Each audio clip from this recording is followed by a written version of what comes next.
Hello, everyone. Glad to see familiar names.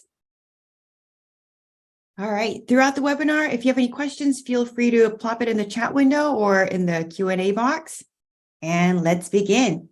So welcome to Popfizz 2.0, or rather Cobi launch webinar. Today, I'll be showcasing the platform that we've been working really hard for the last year and a half now. So this is what I'll be covering today.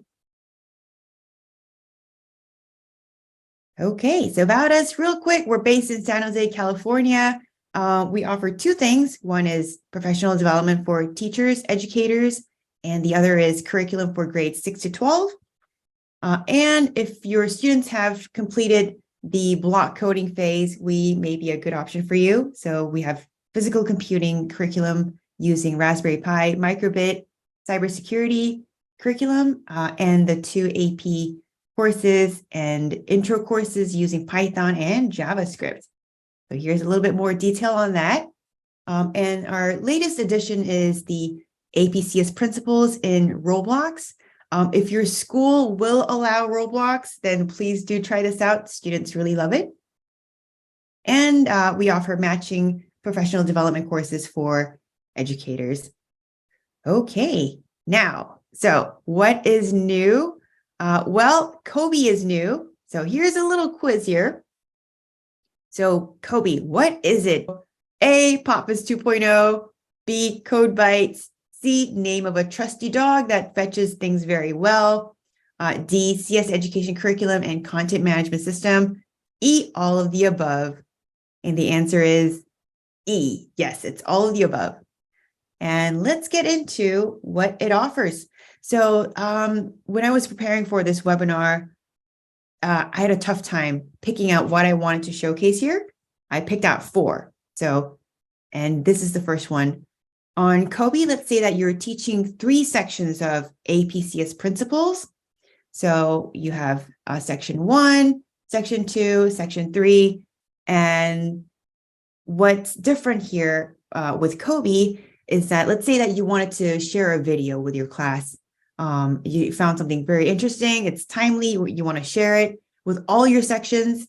And on Cobi, all you have to do is make that update in the course, and the associated sections or the sections that are using this course will see that change right away.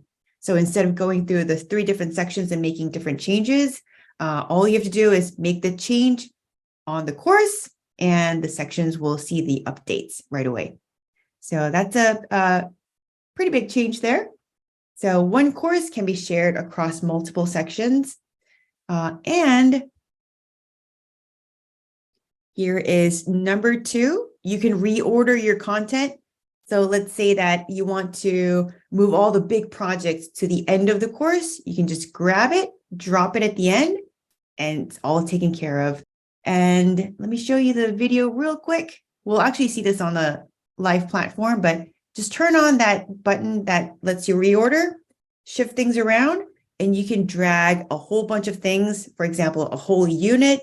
You can also drag around the topic or just a single task. So grab it and then drag it to where you want to place it and plop it and confirm. And that's it. So you can reorder the course in any style you want. And so that is number 2. And number 3. So you can also add your own content as mentioned in point number 1. So that example of adding a video there. So the type of content that you can add, everything that you see on Cobi right now, those are the things that you can add yourself to. So that includes articles that can, have videos on it, images, iframes, also questions, the quiz types where you can assign short answers, multiple choice, ordering, essays, and so on.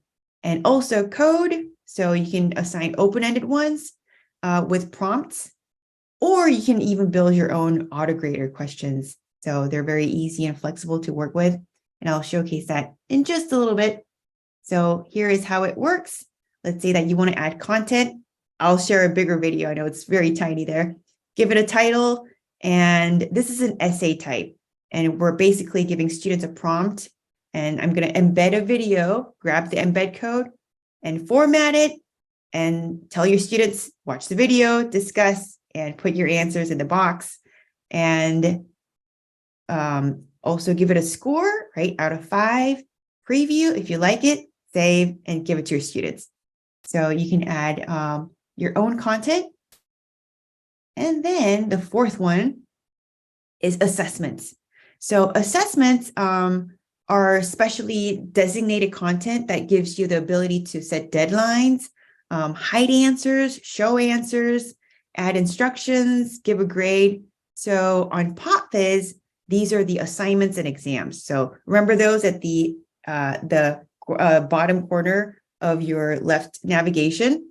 Yes, they were separately categorized, but on Cobi, they're called assessments, and there are default assessments weaved throughout the course. So instead of having your students find those assignments in those special categories, now they're all weaved in the learning process. So you don't need to actually tell them to, find that assignment at this location. It's all in there. And it's marked by an icon that says A in front of it. So you can't miss it. So let's say that, and what's neat about this assessment piece here is that you can assign your own assessments. Let's say that there was a topic that you wanted to finish in class, but students weren't able to, and you want to assign it as homework. If that's the case, all you have to do is designate that topic as assessment and give it a deadline, and that's it. So you just turn it into an assessment piece. And vice versa is also possible, meaning you can turn an assessment into a regular task. And how that's done, a real quick video here. So make sure that, what you see here marked as A, right? That's an assessment. And you can designate any content into an assessment. Once you do that, you can go to your section and then release it to your students. So give it the starting date, end date. If you want your students to see the grade, turn that on, give instructions, and save. So that is another big change. And then there's the AUTOGRADER. So this is something that we been bashing our brains on because we wanted to make the AUTOGRADER as flexible as possible. Sometimes, when you hide things for your students for the grading purposes or don't let them edit enough, they don't get that full experience. So we wanted to make sure that even if we have AUTOGRADER assignments, students are able to flexibly, make their own test cases and make that possible through using AUTOGRADER libraries. So for Python, we're using Python unit test. For Java, we're using JUnit. And those two, once you get the hang of it, it's very easy to use. It'll just take you, a couple of minutes to learn it. And we'll send you the instructions on how to set that up. And here is how it works. And we'll actually see this in action on the live website. Okay, so yep, those were the big fours. And now let's jump to the platform. Note that we're currently in the beta stage of the development. So we are currently at app.gocobi.com. And the first thing I'm going to do is to create a course and add my sections. There's already one course here with 2 sections. This time I'm going to add course, and the one that I'm going to use is the APCSA. And notice how you can begin with a template or custom. So once you select template based, it means that you can pick out a ready-made course and customize it. Or if you select custom, it means that you are going to create your course from scratch. For this one, I'm going to select APCSA. And I don't want to change anything else from here. So I'm going to save. Here's my course, and the first section is already added for me here. If I want to add additional sections, all I have to do is click on this add section text here. Give it a name and save, and that will give me another section that uses this APCSA course. Okay, and one other thing I want to point out is if you want to enroll your students, This is your section code that you can share with your students. Give this to your students and they will be able to enroll. And then if you want to actually edit the course itself, the content, click on Go to Course to do that. Let's take a look at what's on the left side here. So if you want to see your student progress, click on the gradebook to do so. And if you have your own content that you created, they will be here. So this is your content repository. And if you want to access teacher resources such as slides, lesson guides, solutions, they are all under resources. Okay, so now I'm going to go to APCS Principles, my Tuesday, Thursday section with 2 students. So click on Go to Section. And now let's take a look at the structure of the course. So on the left side, top corner, we have a drop down. And this drop down, notice how there are C's and S's. So C stands for a course, S stands for a section. So if you want to edit the content, go to the one that says C. If you want to jump from section to section, just click on the ones that has S in front of it. Okay, so that is your drop down where you can navigate to courses and sections easily. On the left here, we have the curriculum. And notice how there are 3 levels. There is the unit, there is the topic, and there is the task. So there are 3 levels. And if you click on each level page, so here, click on this unit, you'll see summary of the sub-levels. So these are your topics listed. And if you click on the topic page, it's going to give you the sub-level, which is the task summary. So as you can see, these are your tasks listed under 2.1. And if you want to jump to a certain problem, you can just click on the text and do so. And this bubble here, it also works as your progress indicator. And notice how there is this eye icon. This is for giving your students access to this content. So if you want to hide, just click on this eye icon. It's hidden now. If you want to give your students access, unhide it, just click on it once more. And that's how it's done on Cobi. On Popfizz, you have to go to the management side to do this. On Cobi, you can just do it straight from the section. And one other thing I want to point out from this left menu area is this assessment piece. So notice how the A icon is here. This one's red. You'll see more here at the bottom. This one's just blank, right? No color. And this A here indicates that it's an assessment piece. On Popfizz, as mentioned in the intro, these were your assignments and exams. Now the assessments are now weaved throughout the course, just like this. And you can simply click on it to assign it to your students. So for example, if you want to show the grades, just click on this to turn it on, give it a start date. And if you don't want to give them an end date, that's fine. You can just leave it as is. And the assessment will be open for as long as you'd like. If you have instructions, you can insert it here and save. And once the exam or the assessment piece is active, meaning that students are able to access it, it will turn red. Now on the right side, you have your roster. If you click on any of the student here, you'll be able to see their work, give them a grade. Next, let's look at some content types that are new to Cobi. So now you're able to run simple commands from the terminal. And here is an example of that, 2.2.2. So this is an article type where students would maybe play a video or read through the content. But now here is a terminal window where you can run simple codes. So for example, if I want to run Python 3, I type in Python 3 to get into the Python 3 mode. Here I am. I can run a simple command such as print hello and run this without having to open up a whole editor. And this terminal window that you see here, you're able to embed this on your own article if you'd like to. And whatever examples that you see here, you will be able to create your own. And also take a look at what's on the right side here. Notice how the students have green check marks. indicating that they actually went through this and made the submission. Next, we're going to look at some AUTOGRADERs, and we have two types. So here's the first type I'm going to show you, which is under 2.16.7. Okay, let me tuck in the roster and the menu, make this wider. All right, so let's take a look at this project. Here we're supposed to work with the command input and create something like this, where we prompt the user what their name is by asking, what's your name? And the user will input their name. Once they do that, we send out a welcome message, which is welcome name. Simple, right? Okay, so let's start coding. Name.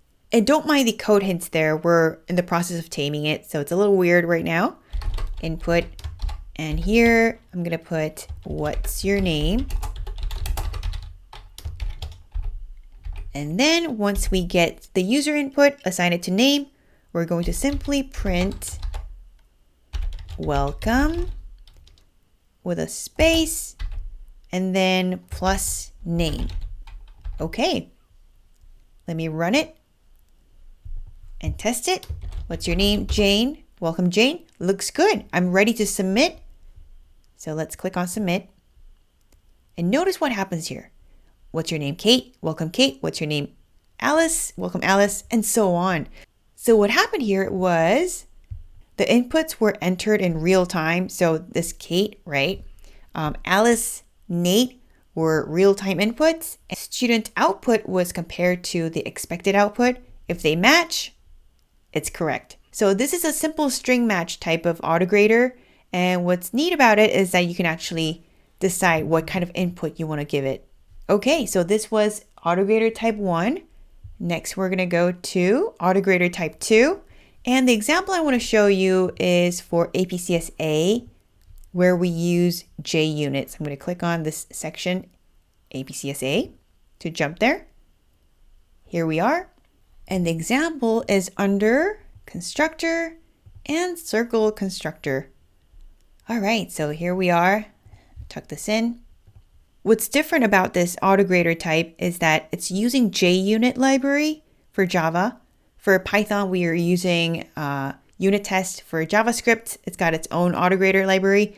And on Popfizz, we didn't allow students to edit the runner files where the main method resides.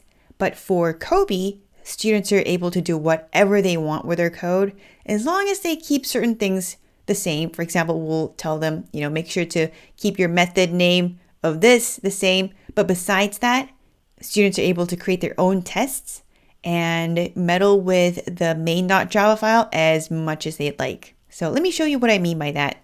So here I'm going to write a constructor. So that's what the task is asking the students to do, write a constructor.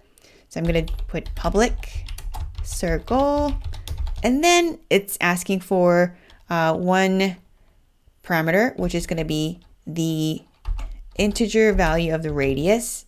I'm just going to put R for radius and then assign that to the instance variable radius. And we're done. So this part is done, but I want to go to main.java and create more tests. So there are all these comments here available for students so that they can practice creating their own tests. Once they get the hang of it, they won't need this much guide. So I'm just going to copy this first test and use that to create more tests. This object is going to be C2. And well, this hint here or this comment here asks students to create one with radius value of 100. Just for the fun of it, I'm going to put 105 and make sure I'm getting the radius value of C2. And then I'm going to create a third test, maybe call it C3, and then give it a radius value of 0 just for the purpose of testing. And students are able to create more tests like this. Okay, now that I think I'm ready, I'm going to run it, see if it works. 61050. Looking good. I'm ready to submit. And let's get graded. All right. It tells me that it's correct. So this is a JUnit based AUTOGRADER. And creating these questions are very easy to do once you get the hang of it. We'll send you the instructions with lots of examples. While we are on CS8, let me show you one more thing, which is reordering content. And because this is related to editing your content, the curriculum, we have to go to the course. So C for course, right? APCSA. Once I'm here, it tells me that I'm in the course edit mode, as you can see on the top ribbon. And from the left side, I'm going to turn on the reorder button. Now it's on. I can shift things around. Let's say that I want to introduce objects later in the unit. So I'm going to drag it and then place it wherever I want. So I'm going to place it right in front of inheritance and polymorphism. Plop it there. If I like the location, confirm, and it's done. And you can move things around by units or by topics or by a single task. So the next thing I want to show you is adding your own content, and I want to add a video to show my students. And this is APCS principles, and of course it's content related, so make sure I have a C in front of my APCS principles. Once again, in the course edit mode. And let's say that I want to add that video under Unit 6, Data's Journey. And I'm going to add a task page. And notice how there are different types that you can add. This one, I'm going to have students watch a video and respond to it as a group. So I'm going to select question, and then I'm going to give it a name. It's for your eyes only. So if you want to add unit numbers and so on, that's all good. So for this one, I'm going to call it Hack a Password Unit 6. And the question type is going to be essay, save. And here on the top, this is the title that the students will be able to see. So I'm going to put how to hack a password. And underneath the question prompt, well, let me just repeat this title one more time. And then I'm going to add my prompt. What's the best way to keep your password safe? Discuss with your partner. Okay, and let's say that I found this video on YouTube and I got the embed code, which is very easy to do, right? And go to the source, add your embed code, save, and let's see, I want to center align everything and make this into a heading. And if you want to, you can add hints and explanations. And also you can change the score if you like. Maybe I want to make this out of 10. And preview. If you like what you see, then save. And now all sections that are using this APCS Principles course will be able to access this task. So the next thing I want to show you is the grading part. So let's go to that section. And the one that I'm looking for is my Tuesday, Thursday class for APCSP. And from here, I'm going to find an open-ended coding question. And here it is, 2.2.4. And as you can see on the roster, Ada did make a submission and she's waiting for her project to be graded, as you can see by this yellow icon here. Catherine hasn't made her submission yet, so it's gray. So click on Ada. And now I'm in the student grading mode. Let me tuck this in. Click on this grade icon. So let's click on run and see how it works. I can read your mind. Press enter to proceed. Okay. Think of a number between 2 and 8. Let's go for 6. Multiply this by 9, 54. Add the 2 digits. I get a 9. Subtract 5 from it. I get a 4. Associate it with a letter from the alphabet. A1, B2, C3, D4. I'm going to put D. And think of an animal that starts with that letter. So put dog. And yes, that worked beautifully. So I'm going to give a full score of 1. And if I want to, I can add some feedback here. So I'll just put great job and save. Now that I have entered my grade, I'm going to go to the grade book and check it out. In order to do that, we're going to go to the grade book. And here I'm going to select my section, which is my Tuesday, Thursday class, and select a unit. It was unit 2. So we see that Catherine and Ada are doing pretty well here, and you can also see the specific scores for the project. Here are the questions that they struggled with. You can click on this to see how the students responded. So the gradebook area, there are a lot of features that are coming soon, so we will keep you posted. All right, well, thank you everybody, and we will be sending out the access code pretty soon.